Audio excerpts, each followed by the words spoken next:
Assalamualaikum warahmatullahi wabarakatuh.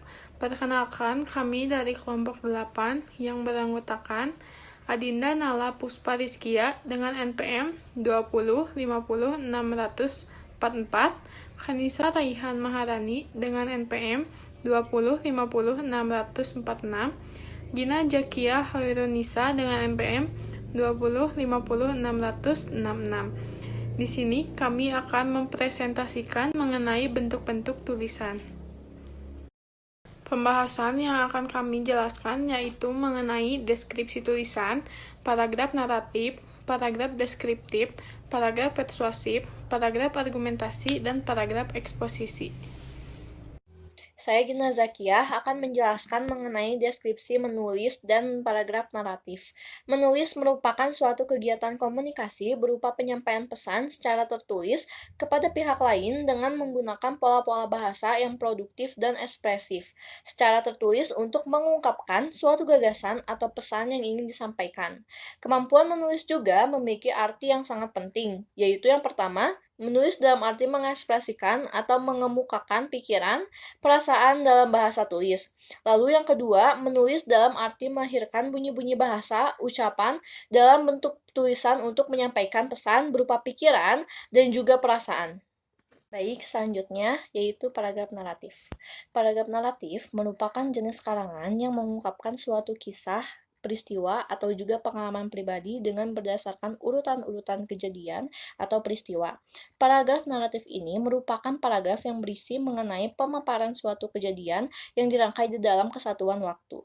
Ciri-ciri dari paragraf naratif ini diantaranya yang pertama, ada tokoh, tempat, waktu, serta suasana yang diceritakan. Lalu yang kedua, mementingkan urutan waktu atau juga urutan peristiwa. Lalu yang ketiga, tidak hanya terdapat di dalam karya fiksi seperti cerpen, novel, atau roman, namun juga terdapat dalam tulisan non-fiksi yaitu biografi, cerita nyata di dalam surat kabar, sejarah, riwayat perjalanan. Lalu macam-macam paragraf naratif, yang pertama yaitu paragraf naratif urutan waktu, dan juga yang kedua paragraf naratif urutan tempat kejadian. Paragraf deskriptif. Paragraf deskriptif adalah bentuk tulisan yang bertujuan memperluas pengetahuan dan pengalaman pembaca dengan jalan melukiskan hakikat objek yang sebenarnya. Untuk mencapai tujuan ini, dilukiskan apa yang dilihat, didengar, dirasakan dengan sejelas-jelasnya. Menurut Yunus tahun 2011, halaman 8 dan 9. Macam-macam deskriptif mencakup dua macam, yaitu deskriptif tempat dan deskriptif orang.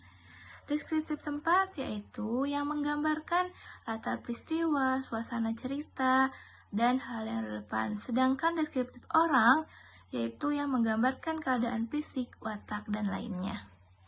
Tujuan menulis paragraf deskriptif yaitu pembaca seolah dapat merasakan dan melihat secara langsung objek yang digambarkan oleh sang penulis.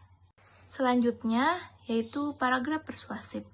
Paragraf persuasif merupakan paragraf yang bertujuan untuk mempengaruhi, meyakinkan, membujuk, dan membuat pembaca percaya sehingga pembaca tertarik akan hal-hal yang dikomunikasikan dan melakukan sesuatu yang dikehendaki penulis pada waktu ini atau pada waktu yang akan datang. Ciri-ciri paragraf persuasif menurut Parianti tahun 2010 halaman 21 adalah yang pertama, persuasif berasal dari pendirian bahwa pikiran manusia dapat berubah. Yang kedua, harus menimbulkan kepercayaan para pembacanya. Yang ketiga, persuasif harus dapat menciptakan kesepakatan atau penyesuaian melalui kepercayaan antara penulis dan pembaca. Yang keempat, persuasif sedapat mungkin menghindari konflik agar kepercayaan tidak hilang dan supaya kesepakatan pendapatnya tercapai. Yang kelima, persuasif memerlukan fakta dan data. Selanjutnya, menurut Parianti tahun 2010 halaman 21 dan 22. Langkah-langkah menyusun paragraf persuasif. Yang pertama, menentukan topik dan tujuan dalam paragraf persuasif. Yang kedua, membuat kerangka karangan paragraf persuasif. Yang ketiga, mengumpulkan bahan untuk paragraf persuasif. Yang keempat, menarik simpulan dari paragraf persuasif. Yang kelima, menutup paragraf persuasif. Dan ada 3 dasar melakukan persuasif, Yang pertama, watak dan kredibilitas. Persuasif akan berlangsung sesuai dengan harapan penulis bila para pembaca telah mengenal penulis sebagai orang yang berwatak baik. Bila pembaca belum mengenal watak penulis, sekurang-kurangnya persuasif itu sendiri penulis yang tidak sadar akan memperlihatkan pula wataknya yang sebenarnya. Yang kedua, kemampuan mengendalikan emosi. Maksudnya, kesanggupan penulis untuk menggambarkan emosi dan sentimen pembaca. Kemampuan ini sekaligus juga merupakan aspek perbedaan yang lain antara argumentasi dan persuasif. Yang ketiga, bukti-bukti. Syarat ketiga yang harus dipenuhi agar penulis dapat berhasil dalam persuasifnya adalah kesanggupan untuk memberikan bukti-bukti mengenai suatu kebenaran. Yang terpenting adalah bagaimana fakta yang diberikan dapat terjalin dengan faktor-faktor emosional, sehingga dapat tercapai maksud pembicara. Selanjutnya yaitu paragraf argumentasi.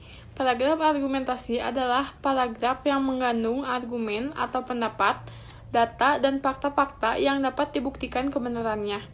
Mustika 2001 mengemukakan bahwa paragraf argumentasi atau karangan argumentasi merupakan perbincangan, kritikan, dan pembahasan.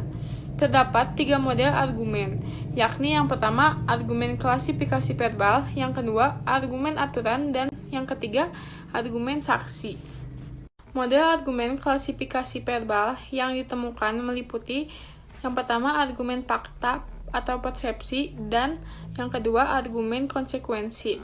Model argumen aturan yang dapat ditemukan meliputi argumen pendapat umum, argumen pendapat pribadi, dan argumen hubungan penyebab. Sementara itu, temuan atas model argumen saksi, yakni yang pertama argumen pendapat ahli, yang kedua argumen analogi, dan yang ketiga argumen fakta hipotesis. Selanjutnya yaitu paragraf eksposisi. Karangan eksposisi atau paparan adalah jenis karangan yang berusaha menerangkan atau menjelaskan pokok pikiran yang dapat memperluas pengetahuan pembaca. Karangan eksposisi termasuk jenis karangan bahasan. Karangan bahasan adalah karangan yang menjelaskan sesuatu, misalnya arti sesuatu, tentang peristiwa, tentang proses, dan lain-lain. Karangan eksposisi bertujuan menerangkan, memaparkan, atau memberi pemahaman pokok pikiran dengan sejelas-jelasnya, agar pembaca dapat memahami tentang sesuatu permasalahan. Dijelaskan oleh Al-Hodiyah pada tahun 1995 pada halaman 10. Judul yang baik adalah judul harus sesuai dengan isi karangan, judul dinyatakan dalam bentuk frase, judul diusahakan sesingkat mungkin dan dinyatakan secara jelas. Judul berguna untuk memudahkan pembaca dengan pandangan sepintas mengetahui organisasi kerangka karangan keseluruhan. Yang kedua, memudahkan pembaca menghasilkan suatu kesimpulan yang terdiri dari premis-premis. Mungkin sekian yang dapat kami sampaikan. Mohon maaf bila ada kekurangan. Wassalamualaikum warahmatullahi wabarakatuh.